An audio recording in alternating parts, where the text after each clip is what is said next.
انشاءاللہ مولانا محمد عرفان صاحب دامت برکاتہم العالیہ سے ہم ادباً گزارش کریں گے تشریف لائے اور ہمارا جو صبح سے لے کر ابھی تک مسابقہ ہوا ہے تو اس کے تاثرات جو ہے ہمارے سامنے پیش کرے. اب اس کے بعد میں انشاءاللہ دعا بھی ہوگی انشاءاللہ، اور اس دعا کے اوپر ہماری اس نشست کا اختتام ہوگا اللہ تعالیٰ کی فضل و کرم سے. اور ظہر کی نماز کے بعد میں انشاءاللہ خطبات کے سلسلے میں جو ہمارا مسابقہ ہونا ہے وہ 2:15 بجے سے وقت اس کا طے ہے. لہٰذا ظہر کی نماز پڑھنے کے بعد میں جو ہمارا یومیہ جو وظیفہ اور معمولات ہوتے ہیں مسجد میں درود شریف وغیرہ کا آج نہیں ہوگا، اس لیے کہ وقت بڑا کم رہتا ہے ظہر اور عصر کے مابین. لہٰذا ظہر کی نماز سے فارغ ہو کر سنن نوافل سے فارغ ہو کر جلد از جلد اس اجلاس میں یعنی جلسہ گاہ میں پہنچنے کی کوشش کریں. کوئی بھی طالب علم ادھر ادھر نہ منتشر کھڑے رہے، وقت بڑا کم ہے. فوراً ہمارا پروگرام انشاءاللہ 2:15 بجے سے شروع ہو جائے گا.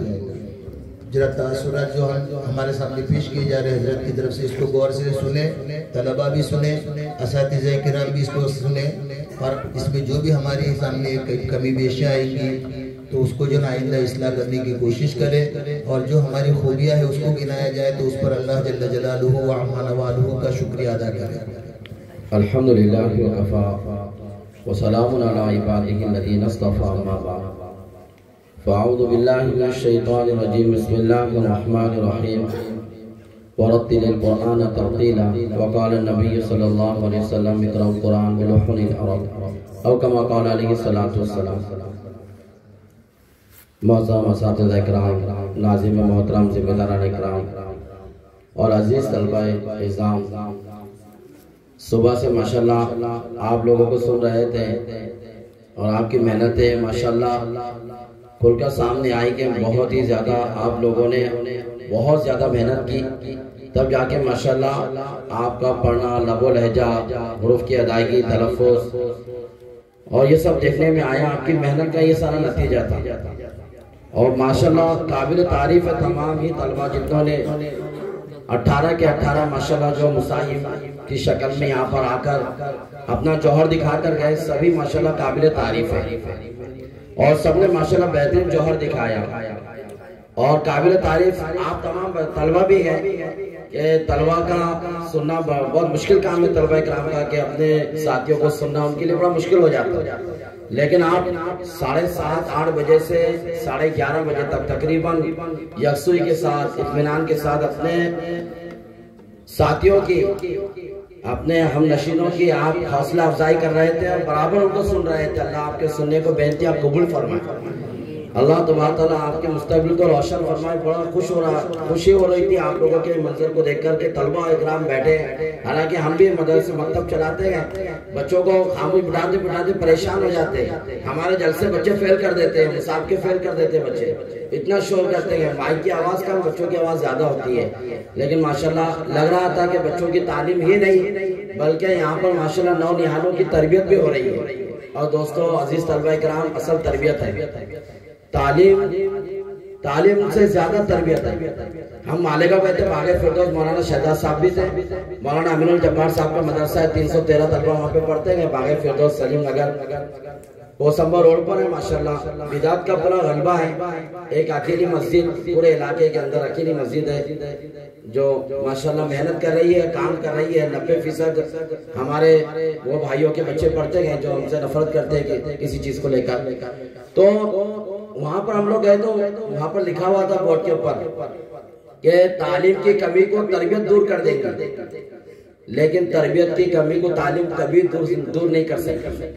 تربیت اتنی بڑی چیز ہے اور ماشاءاللہ ہم کو لگا یہاں پر کہ تعلیم بھی ہے تربیت بھی ہے. کیا بچے قرآن ماشاءاللہ پڑھ رہے تھے، حالانکہ اول دوم کے بچے ہوں گے، عربی اول دوم، اور ادھر دنیات سوم کے بچے، حفظ والے بچے ماشاءاللہ بہت ہی بہترین قرات آپ لوگوں نے پیش کی.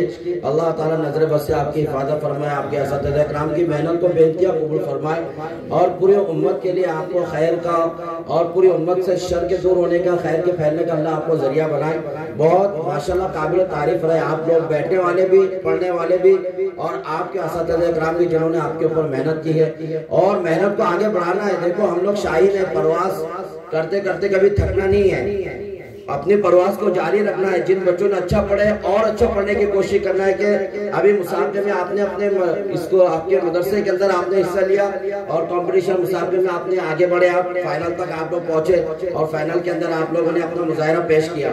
لیکن یہاں تک نہیں رہنا ہے, آپ کو آل مہاراشٹر, آل انڈیا, آل ورلڈ تک آپ لوگوں کو جانا ہے اور زندگی کے آخری سانس تک اس قرآن سے رشتے کو وابستہ رکھنا ہے, اس کے حروف کی ادائیگی کو آخری تک صحیح رکھنے کی کوشش کرنا ہے, اس کی تلاوت کو ہمیشہ جاری رکھنا ہے, اس کو کبھی چھوڑنا نہیں ہے. جو اس کو یاد کرتا ہے وہ آباد ہوتا ہے, اور جس کو یاد کرنا, پڑھنا, اس کی تلاوت کرنا چھوڑ دیتا ہے وہ برباد ہو جاتا ہے, یعنی ویران ہو جاتا ہے, وہ پریشان ہو جاتا ہے. ساری دنیا کی دولت آ جائیں گی لیکن قرآن کی تلاوت اس کی زندگی میں نہیں ہوگی, ویران ہوگا.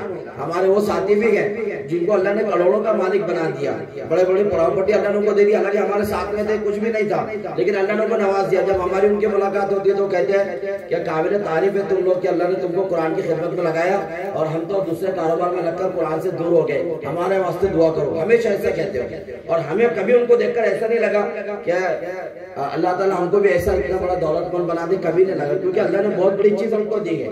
اللہ کے رسول صلی اللہ علیہ وسلم فرمایا کہ حافظ قرآن اور حامل قرآن, اور جس کو سینے میں اللہ نے قرآن رکھا اور وہ دنیا والے کو دیکھ کر اپنے آپ کو کمتر سمجھے, اس سے قرآن کی توہین کی. یہ مفہوم بتا میں حدیث کا. تو ڈاکٹر کو دیکھ کر, کبھی انگلش اسکول پڑھنے والے بچے کو دیکھ کر کبھی آپ لوگ متاثر نہیں ہونا. آپ کو اللہ نے سب سے عظیم شان اپنی ذات سے کوئی چیز نکلی ہوئی, اللہ کی ذات سے کون سی چیز نکلے؟ اللہ کی ذات سے صرف قرآن نکلے ہوا ہے, باقی کوئی بھی.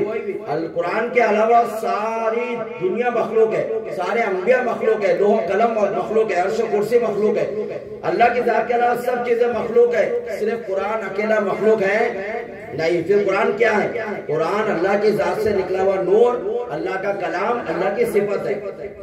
امام احمد بن حنبل نے اسی لیے تو کوڑے کھائے تھے کہ قرآن مخلوق نہیں ہے.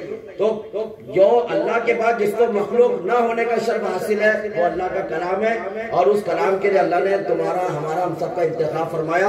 اس لیے اللہ تعالیٰ سے ہمیشہ دعا کرنا کہ اللہ کوئی غلطی ایسا سرزد نہ کر دے کہ جس غلطی کی وجہ سے اس قرآن کی خدمت سے ہم محروم ہو جائیں. تو قابل تعریف ہے ماشاءاللہ آپ کے اساتذہ کرام اور آپ تمام بھی کہ آپ نے بغور سماعت فرمایا, اتنا 2.5-2 گھنٹے مسلسل 3 گھنٹے آپ لوگ بیٹھے رہے. اپنے ساتھ میں پھر آپ کے بعض بچے وہ تھے جنہوں نے اپنے ساتھیوں کی پیسوں سے بھی حوصلہ افزائی کی. اللہ تعالیٰ آپ کو بینتیاں قبول فرمائے, اس مجلس کو بینتیاں قبول فرمائے, اور اس مجلس کو ہم تمام کے لیے دنیا کے اندر نیک نامی کا, خیر کا, اور مرنے کے بعد ہماری مغفرت کا ذریعہ فرمائے. وآخر دعوانا الحمدللہ رب العالمین.